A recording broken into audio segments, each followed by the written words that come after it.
এতিমকে ভালোবাসবেন, এতিমরে ভালোবাসা আমার নবীরে ভালোবাসা, কারণ আমার নবী এতিম ছিল, ঠিক কিনা? এতিমের মাথায় হাত বুলিয়ে দিবেন। আল মাসহু, খেয়াল করেন, আল মাসহু আলা রাসিল ইয়াতীম ইউজিলু কাসওয়াতাল কলব। এতিমের মাথায় হাত বুলিয়ে দিলে হৃদয়ের কাঠিন্যতা দূর করে দেয় কে? এক সাহাবী এসে বললেন, ইয়া রাসূলুল্লাহ, জাআ রাজুলুন ইলা রাসূলিল্লাহ ওয়া ইয়াশতাকি কাসওয়াতাল কলব।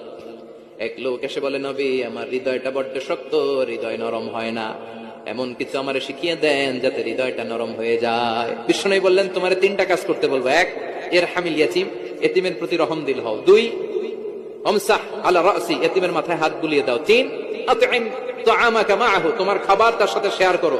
ইয়ালিনু কলবুক, তোমার হৃদয়টা নরম হয়ে যাবে। অনেকে আছে দোয়া করলে চোখ দিয়ে পানি বের হয় না, আছে না নাই? কঠিন হৃদয়, হৃদয় নরম হয় না। এতিমের মাথায় হাত বুলিয়ে দিবেন, আপনার হৃদয়টারে নরম করে দিবে কে?